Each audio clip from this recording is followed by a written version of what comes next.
今日同大家講下廣州西關18個鋪嘅故事。咁呢一段歷史呢，係西關商業嘅起點，亦都係廣州好重要嘅記憶。可能而家好多後生仔淨係聽過第10鋪，咁但係18鋪背後嘅故事呢，真係好有來頭㗎。根據史書記載啊，18鋪坐落喺廣州城西，即係我哋熟悉嘅西關，係西關最早發展起身嘅商業區。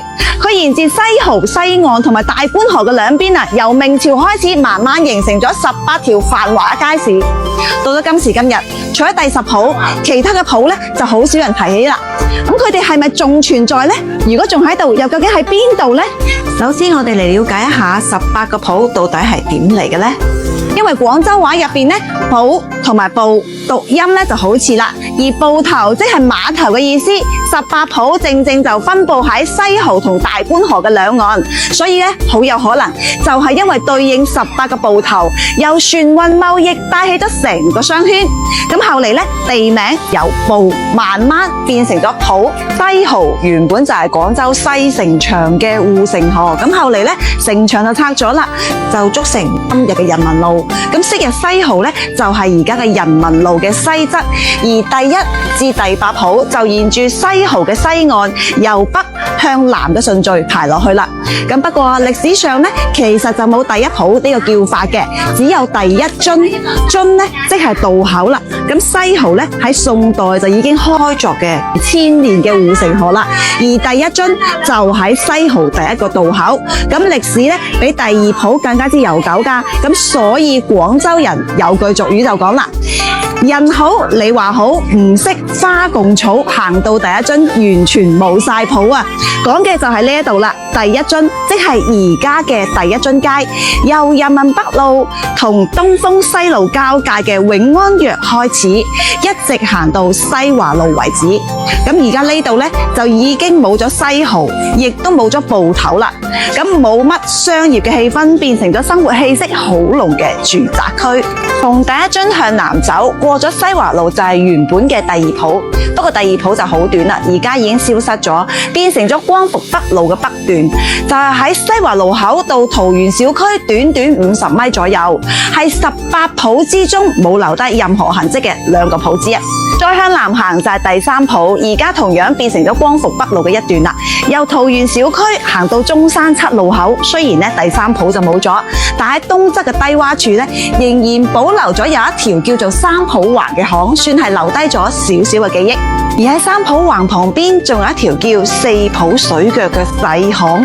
水腳顧名思義就係近水啦，有埗頭嘅意思，所以呢4浦水腳好可能就係當年第4浦埗頭所在啦。咁中山7路口嘅長庚後街，咁望落嚟呢，就係3浦橫同埋4浦水腳啦。咁巷口旁邊呢，就係大名鼎鼎嘅寶生大押。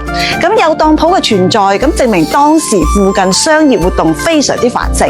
繼續向南行呢，就係第5鋪啦。而家呢，就融入咗光復路。咁由於東邊呢，就起咗美國銀行中心等新嘅大廈，咁老街就全部拆晒啦。咁所以第5鋪係另外一個冇留低任何痕跡嘅鋪啦。過咗龍津東路就係第6鋪啦。咁即係而家光復中路嘅北段。雖然第6鋪呢就消失咗，但係東側低窪處仍然有一條叫做6浦水腳嘅小巷。咁而家呢已經發展成為6浦社區。第7鋪同樣變成咗光復中路嘅一段。東側低窪處呢就有7浦水腳啦，橫跨咗長壽東，分成咗2段。北段呢就好靜好短嘅，好似靜靜咁記錄時代嘅變遷。而第8鋪呢就接住第7鋪啦，變成咗光復中路嘅南段啦。東側低窪處仍然有8浦水腳，北連7浦水腳，南邊到上九路路口。第9鋪就係我哋熟悉嘅上下九步行街啦，即係上九路加下九路。咁古時候第9鋪就好長嘅，以德星里就為界啦。東面高就叫上九鋪，西面低就叫下九鋪。咁後嚟民國開路，改名上九路同埋下九路，規劃成廣州三大商業區之一，起咗騎樓，逐漸就形成咗繁華嘅商業街。咁到咗上世紀嘅90年代，成為咗全國第一條商業步行街，係廣州商業名片。下九浦向西就係第十浦啦，咁而家就叫第十浦路。由文昌路口到寶華路口，係18浦之中幾百年嚟唯一冇改名，而且至今繁榮嘅浦。第十浦路以珠璣路口為界，東段就納入咗上下九步行街，西段仍然通車，所以好多人就誤會啦，東段係上下九嘅一部分。咁喺清朝嘅光緒年間，上下九已經好旺啦，第十浦就自然成為咗美食匯聚之地啦。例如陶陶居、蓮香樓、廣州酒家、翠香餅家、南信雙皮奶等等老字號陸續開業，令到第十浦成行成市。由第一樽到18浦，差唔多涵蓋咗大半個西關，一集就根本講唔晒。今日呢一集我哋就講咗第一樽到第十浦嘅故事，而11浦到18浦就留待下一集再講。